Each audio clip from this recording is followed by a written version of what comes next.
Hello and welcome to my channel. I'm Amanda Sue and I am exploring some Bible stories from a metaphysical perspective, as well as providing some cultural and historical context so that we can understand these stories in a deeper, more meaningful way, and maybe heal a little bit of Bible trauma in the process. Now, if you're like me, you might have grown up hearing about the Bible, hearing some verses, hearing about why it was important, but not really understanding what all the buzz was about. Maybe you even heard some things that were in the Bible that seemed controlling, punishing, or outright scary. Now, my spiritual path actually led me completely away from the Bible, and I studied writers like Deepak Chopra and Eckhart Tolle, Don Miguel Ruiz, and Gabby Bernstein. You know, that kind of spiritual but not religious, a little bit of science, a little bit of psychology, talk about energy and vibrations type of vibe. Well, my journey eventually led me right back to the Bible, where I was able to discover it in a completely new way. So I'm actually pretty excited about it, and I think some others might be too. So why don't we jump right in as we study the Bible from a metaphysical lens. So I'm guessing that this is the way that you probably have heard this story before. First, God creates Adam, the first man. Then he sees that he's lonely, so he tries to create all of these different creatures for Adam, but none of them are quite right. So he takes a rib out of Adam's body, and from it, he creates a woman named Eve. Adam and Eve are living in this garden. It's paradise until one day, a snake comes along and tells Eve, "You need to eat from that tree."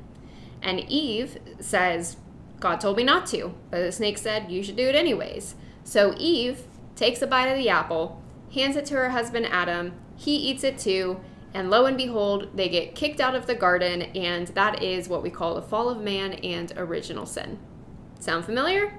Think that's the way it happened? Not quite. Okay, so let's start at the beginning of this story.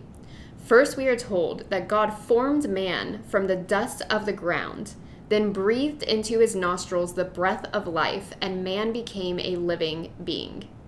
Now, the word for man in this verse is Adam. Sound familiar? Kind of sounds like Adam. But here's the thing that doesn't get translated into English. That word Adam is a play on the word Adama. Adama literally means ground, the earth.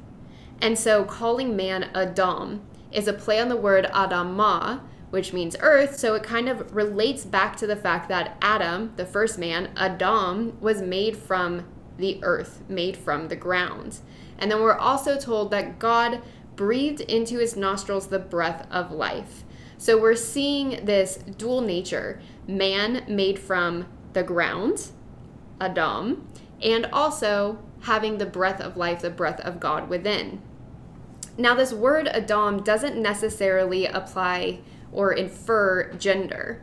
So we translate it in English to Adam as a proper name, a proper noun, but it might not have been intended that way. So Adam, everywhere else that it's used in the Bible, the story of Adam and Eve is the only time that we translate that to a proper name of Adam. Everywhere else in the Bible, Adam means humankind, earthlings, essentially. Made from the ground, living on earth, living beings, Adam. Not necessarily a name or referring to one individual person. So now how does that change the story? Thinking of the first man, not as the first man, but as the first human. Now, there are other translations that will give the idea, and biblical scholars who even take it a step further and say that this first being, this first human, Adam, was actually genderless or contained both genders. The reason why they say that is because the story about God taking a rib out of Adam to make woman. So that's an interesting little play on words there too. So the word that we translate to rib is not translated as a physical body part of a human anywhere else in that Bible. The same word, that same word that we translated as rib in Genesis, gets translated as something more like side of a mountain. So taking this idea that we have an earthling made from the dust, you've got that little play on words, God breathes the breath of life into its nostrils, it becomes a living being, a human being, and then its side is taken to create an equal partner, man and woman. That is when they become Ish and Isha. Those words are what are used throughout the Bible to mean man and woman or husband and wife. It is not until Adam's side, or maybe even Adam is split into two, that we then get gendered terms. Okay, now I just want to say I am not a Hebrew scholar, but this is the research that I've done of what these words mean, and there are a lot of biblical scholars out there who are talking about these same things. So let's get further into the story. So now we've addressed the idea that perhaps the first man was not a man at all, but genderless or containing both genders, then was split into two, and then you've got the man and the woman. So Adam and Eve are hanging out in the Garden of Eden. Everything is perfect. Then along comes a serpent or a snake, depending on what translation you read. So the snake comes along and asks Eve, "Why don't you eat from that tree?" Now, what is that tree called? In Scripture, it says that God told the couple, "You may freely eat of every tree of the garden, but of the tree of the knowledge of good and evil you shall not eat, for in the day that you eat of it you shall die." The tree of the knowledge of good and evil. That's the one tree that they were forbidden from eating. Interesting, right? So the snake comes along and tells Eve, "You won't die. God only told you that because if you eat from the tree of knowledge of good and evil, your eyes will be opened and you will be like God, knowing good and evil." So Eve thinks about it and she eats the fruit. She hands it to Adam. Adam eats it. And what does this magical knowledge-providing tree do for them? It makes them realize that they're naked. So we're told at the beginning of the story that here's Adam and Eve and that they are naked and that they are unashamed.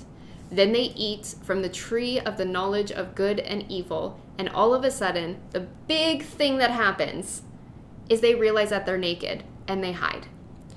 So God comes through the garden, and he's looking around, and Adam says, "Oh, I'm hiding because I'm naked." And God's like, "WTF, who told you that you were naked? Did you eat the fruit?" And Adam's like, "Well, Eve gave it to me." And Eve is like, "Well, the serpent told me." So it's this classic scenario of passing the buck. It's not my fault, Eve gave it to me. It's not my fault, the serpent told me to do it. So what God ends up doing is giving a punishment to each of the three people who were involved. So the first punishment that he gives is to the snake. He says the snake will have to writhe around on his belly and eat dust from the ground and be in this perpetual animosity with humans because of what he did. To the woman, she will have trouble in pregnancy and childbirth and be ruled over by man.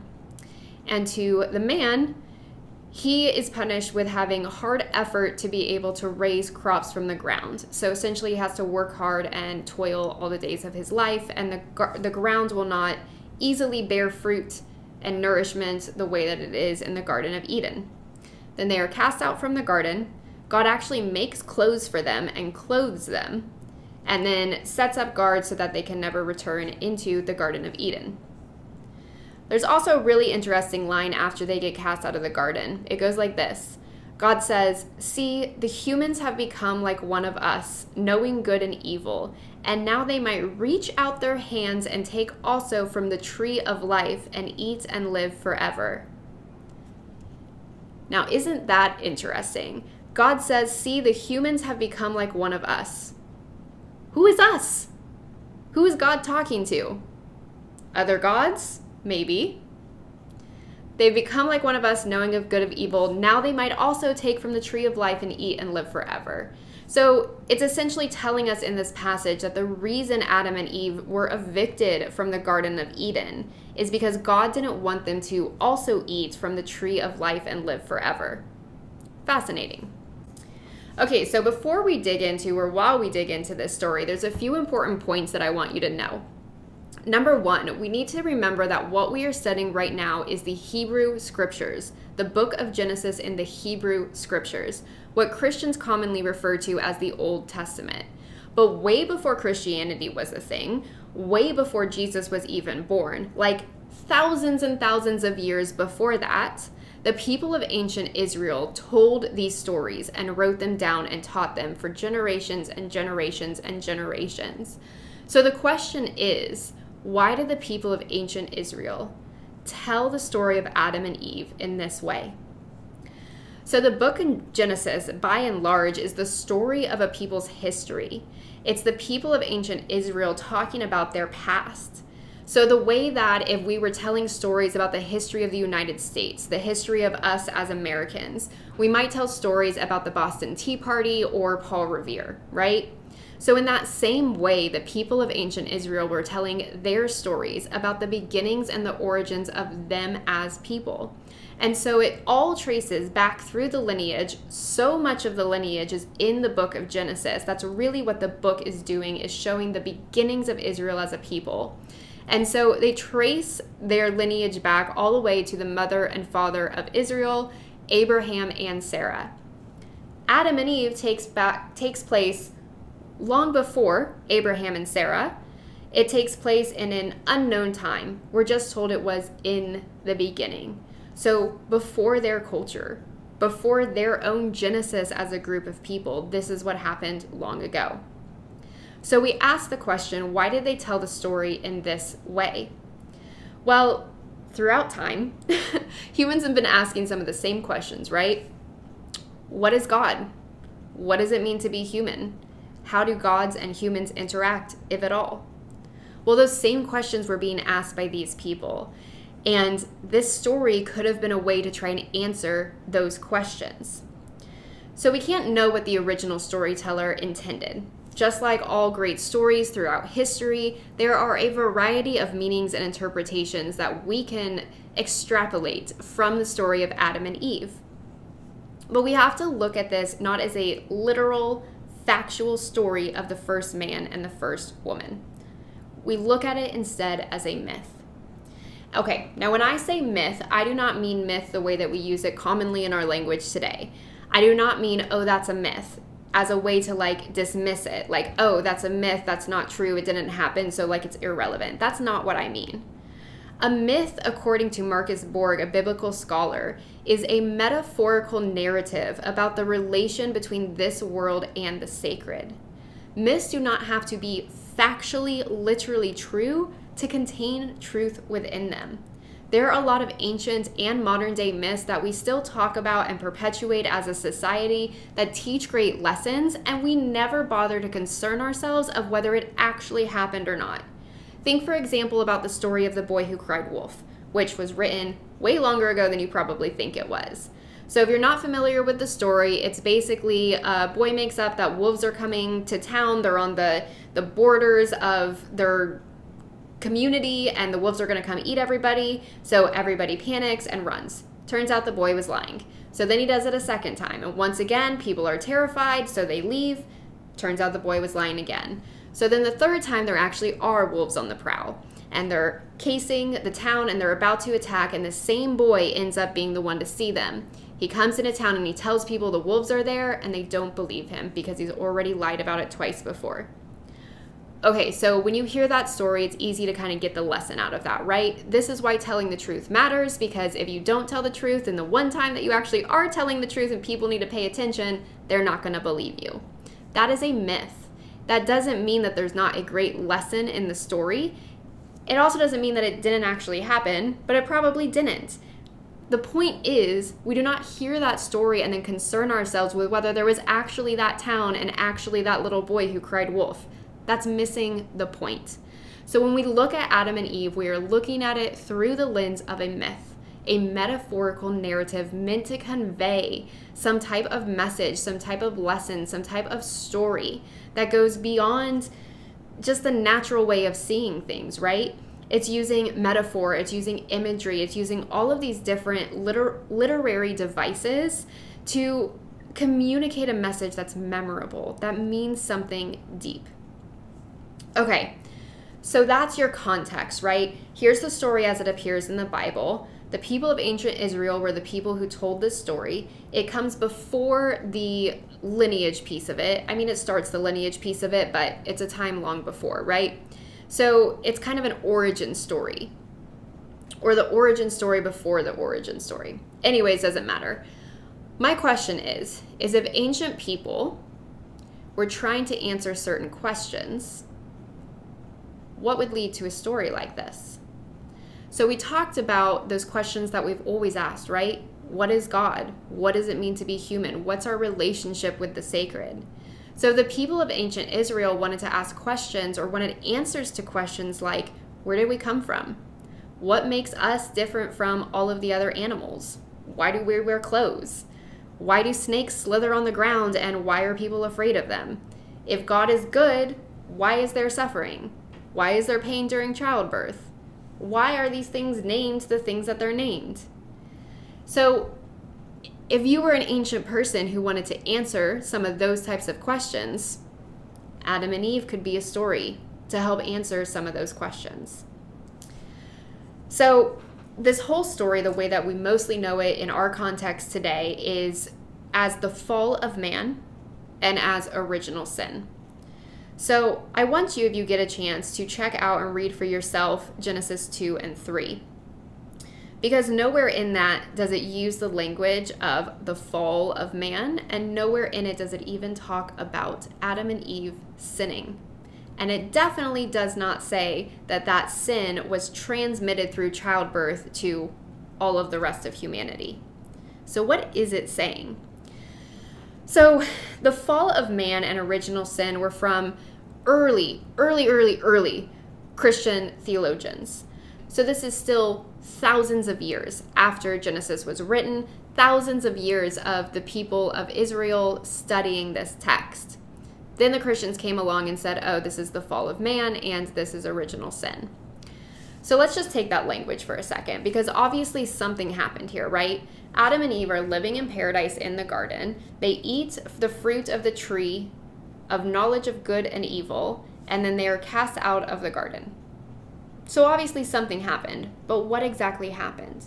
So if we're using that language, the fall of man, what was the fall? What specifically did Adam and Eve do wrong?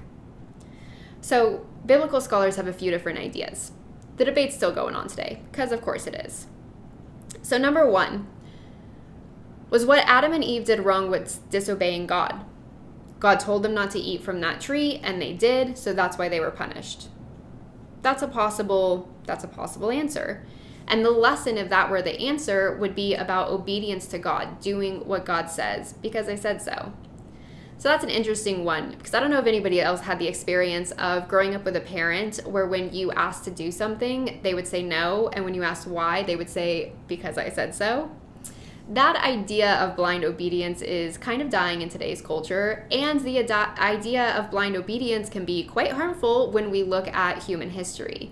Blindly following a leader who says that things are this way and not using our critical reasoning and critical thinking to think for ourselves can lead to a lot of problems.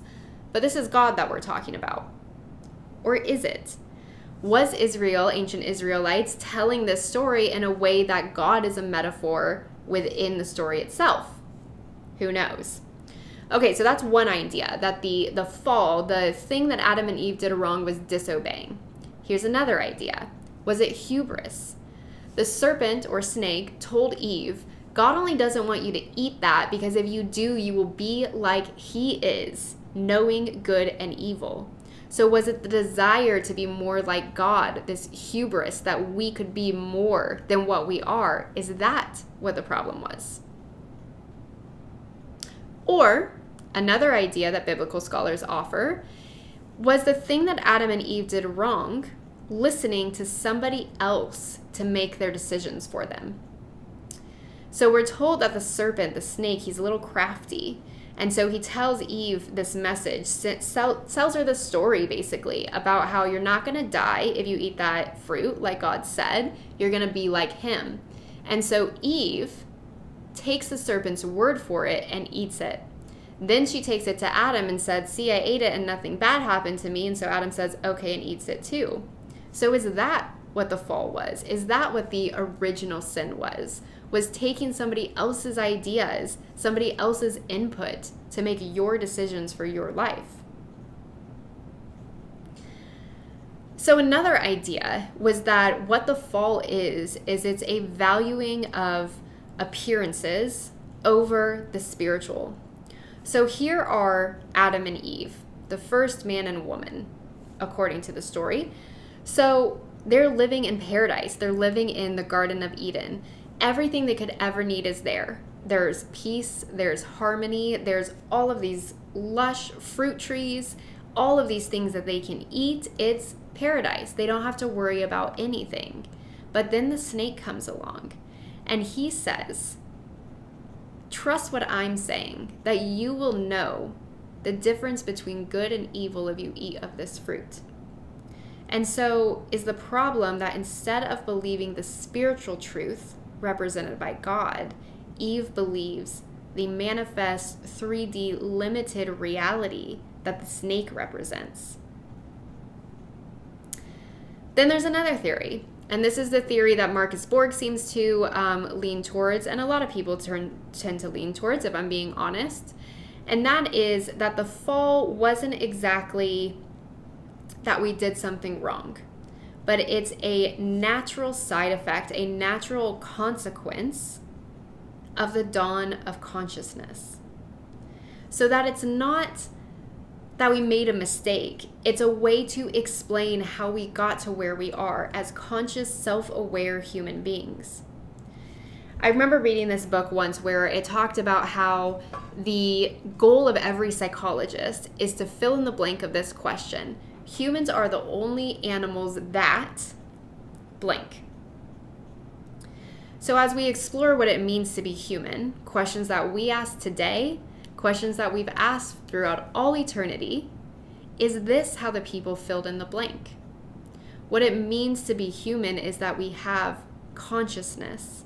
We have this idea of things being good and things being bad, that we sort things into categories, essentially the emergence of duality, that we've gone from the oneness, the paradise that is being completely aligned with our spiritual nature and with God, and that we have moved into, for whatever reason, maybe our judgments of knowing good and evil, but it doesn't matter. For whatever reason, we are now in this place where we feel separated from God, where we have pain in childbirth, where we've got snakes we've got to worry about, where we have to work really hard to get the ground to produce fruit, and we've got to do everything right to get our plants to grow. I know. And this is just a story to explain maybe how that could happen, or give us a little bit of food for thought to kind of chew on what it means to be conscious, what it means to be in this human form outside of the feeling and the sensation and the awareness of oneness with our spiritual nature. Okay, so now we're starting to shift a little bit into metaphysics. So let's dive into that now. Okay, so if you're not familiar with the term metaphysics, I've got a little link that I'll link up here, I think it's here, to explain to you what metaphysical Bible interpretation is. But essentially the study of metaphysics has been around for a long time.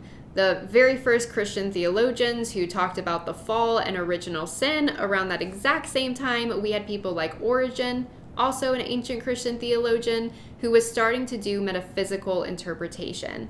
So this comes from New Thought Christianity, specifically the Unity movement, because that's the movement I'm part of. It started in like the late 19th century, and it was built upon the work of the Transcendentalists like Emerson and Thoreau, and before them, people like Origen that I talked about, and before him, Plato, who like we still learn about because he nailed some really cool ideas. Anyways, so when we're doing metaphysical interpretation, we're looking beyond the literal, we're looking at the metaphorical, we're looking at symbology, and we're looking at this story not as a story from some time long ago, but as a story of us today. So I kind of started already hinting at this when we were talking about the fall as being the dawning of human consciousness. But let's take a step back and kind of look at it from the beginning. So first, the first man being created from the earth and then with the breath of God. That seems to metaphysically give us this idea that we are twofold beings, twofold creatures, fully human, fully divine. Now that is definitely a new thought term, and I know not everybody will be comfortable with it, but if you're watching my channel, this is what we're doing. So stick along for the ride. All right, so if we're thinking about this idea that yes, we are human, we have an animal brain, we are of the earth, but there's also this little something something extra that we got, right? There's this extra little something, and we seem to have, actually we've been scientifically proven to have, this innate urge and draw towards the spiritual, to the unseen realms of reality. So in this story, we're getting that story. We're getting that dual nature idea of humanity. So then what happens? In the Garden of Eden, humankind, me as a person, am represented by Adam, the earthling. Everything is great, but the earthling by itself is lonely. So then it is cleaved into two, and then we get man and woman. Let's look at this from the metaphysical as divine masculine and divine feminine. Those words are starting to get more popular and more well known in our common culture, so I'm going to use them, and I'll play with some other words too. So if we look at Adam as being a representation of the divine masculine, we can say that he represents kind of the intellect or the thinking nature. And if we look at Eve being a representation of the divine feminine, she's our feeling nature. Okay, so let's look at how things go. In the beginning, the thinking nature and the feeling nature are in harmony. They're in balance. They're working together side by side, and they are in alignment with divine mind, God. They are in alignment with the spiritual truth, the spiritual essence of who they are. And when they are in that alignment, they are in the Garden of Eden. The Garden of Eden being that outer manifestation of that inner truth of alignment. So as we are aligned, as our thinking and our feeling natures are aligned in the spirit of truth, the spiritual abundance that is present for us, our spiritual connection to all of life, then we are in the Garden of Eden, essentially a heaven on earth. Everything is abundant. We do not have to toil and stress over being able to feed, clothe, and provide for ourselves. I mean, in fact, they didn't even need clothes, but that's a whole thing I don't think I'm going to metaphysically interpret today. All right, so are you with me? We've got this image of just pure goodness, pure alignment, pure centeredness. Okay, then what happens? Then the serpent comes along, the snake comes along. And Charles Fillmore, one of the co-founders of the Unity movement, says that the serpent represents sense consciousness. This is a term that he uses quite a bit. He talks about sense consciousness or the relative realm, and then he talks about God consciousness or the absolute realm. And so it's essentially going back to that two-sided nature. So when we talk about sense consciousness, it's limited by the 3D world that we're in, right? So if you've heard that verse from Romans, do not be conformed to the teachings of this world, but be transformed by the renewing of your mind. We're not there yet. That's New Testament Christian scripture stuff. We will get there eventually. Trust me. But I love that verse because I think it sums it up really well. Do not be conformed to the world. So it's essentially talking about remember your spiritual nature. Remember that you are inherently spiritual, inherently good.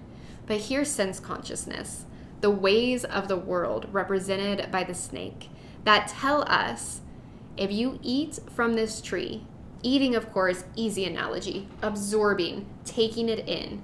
If you believe this 3D world is all there is, if you take in the idea that this is it, and that the ways of the world, of knowing that something's good and something's evil, of labeling things like that, of thinking that having more knowledge is somehow better, if you get absorbed into that mindset, into that sense consciousness, that is where we run into problems. So we take in these ideas, right? We take in these ideas that the outer appearances of the world are true. And we forget that inner connection, that spiritual connection that we have to divine mind, to the absolute truth, which in Unity, we call it the first principle. There is one presence and one power active in our universe, God, the good. Do not believe in evil, just the appearance of evil. So it's the same way of, what's the expression people use? Hurt people, right? It doesn't say that bad things don't happen. it just says that things that appear evil on the outside, there's goodness somewhere in there. And so as we get sucked into, as we absorb, as we eat into this sense consciousness of believing the appearance, we leave behind the Garden of Eden. We leave behind our oneness and our connection to spirit that is our source and provides all of our abundance. I love it, right? Okay, I kind of do want to go back to this, back to this idea of that being naked with no shame. So they're naked in the garden. They eat from this tree. Then they realize, oh shit, we're naked. Let's put clothes on. We should be ashamed of this. Now, do you think this story in any way is telling us that we should be ashamed of our nakedness? I don't think so. Because notice that when we're in the Garden of Eden, us as Adam and Eve as our representations, as we're in the Garden of Eden, we're naked and we're unashamed. And that's paradise. That's oneness with God. That's abundance. That's the place where we have been trying to get back to since the day that we realized we were out of it, right? We are trying to get back to that point of connection. It is only when we get sucked into sense consciousness that all of a sudden that feeling of shame appears. Nothing changed about Adam and Eve. They were still doing the same things that they were doing before and after eating that fruit. But eating that fruit of the knowledge of good and evil, the fruit of duality, if I can be so bold, that is the moment where all of a sudden they judge themselves that something that they had been doing free and happy and in paradise and in bliss never bothered them before. And now all of a sudden, shame comes in. Isn't that an interesting thing to think about? Okay, so that's one way to metaphysically interpret the story. There's lots of different symbology that you can look at. You can look at the idea of a tree, kind of like our central nervous system, like a guiding principle. Other New Thought authors from within and without of the Unity movement, if you've ever heard of Ernest Holmes' Science of Mind, Centers for Spiritual Living, that's in the New Thought movement as well. There's a lot of New Thought people who don't necessarily belong to the Unity movement. I'm using Unity because that's my tradition, that's my background, that's where I'm studying. But a lot of these ideas kind of intercorrelate.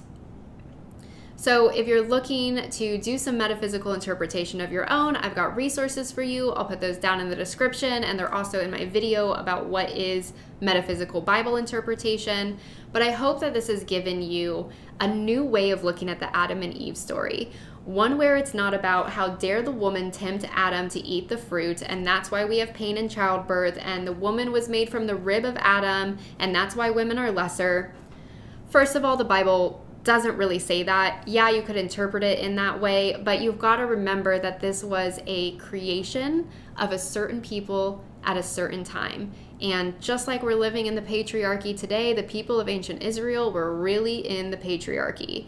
And so it's less of a story to enforce the patriarchy or justify the patriarchy, and it's just a symptom of the consciousness that those people lived in, right? They lived in the patriarchy. They didn't even have that word for it. That's just the way that things were. So of course, any stories that they tell are going to come with that lens, right? They saw that men had a natural place in the world and women had a natural place in the world, and that men were over their wives. That is the way that their world was. So of course that is going to color their stories. That doesn't mean that these ancient scriptures and all of the depth that they have, it's not reduced to women are inferior. That's such a way of just ignoring all of the other great messages that are in this text to just focus on the piece of it that's like, what? Excuse me? So, few things to take away. Number one, this story was written by an ancient people. It comes out of their culture, their history, their stories. Long before it belonged to Christianity, it belonged to Judaism. And the story was told in a long series of lineage stories to talk about the origins of the people of Israel. Number two big takeaway to take. There is a very real possibility that if we did not manipulate and translate this text the way that we tend to do, that we are talking not about the first man and the first woman, we are talking about the first human who encompassed both aspects of masculine and feminine and then was cleaved into two beings, not named man and woman until after they were both present. Originally human, earthling, becomes two. Third takeaway, there is a lot of depth in these stories, and it has nothing to do with whether or not it literally actually happened. Biblical scholars in the modern day, you would be hard-pressed to find one that believes that this story was even written to meant to be a literal story. From the very beginning, it has been an allegory, a metaphor. And if we get rid of this idea that we need to debate and argue about whether something's factual or not, well, then it opens us up to be able to really understand the depth that is in this story and what lessons are present in it for me today. So if we think about ourselves, even on a surface level, as Adam or as Eve, could we be tempted that easily by somebody telling us, oh no, what you've always heard is wrong, this is the real way? Do we ever give up on thinking for ourselves and just kind of follow along with what somebody that we trust or like is doing? Was there a time in our lives where we felt like we were in abundance, living from our truth, experiencing all of this great stuff, and then something happened, and now all of a sudden it felt like we had to work extra hard and be in a lot of pain to get what we wanted? So taking these stories from a different light, exploring them for yourself, and discerning a meaning from them that's going to influence your life today. So I hope you liked this video. I had a lot of fun creating it and diving into the story of Adam and Eve. Let me know what other Bible stories you'd like me to cover down in the comments, and if you think I completely screwed something up and missed the point, let me know that in the comments too, and I'll address it. All right, have a great day. Talk to you later.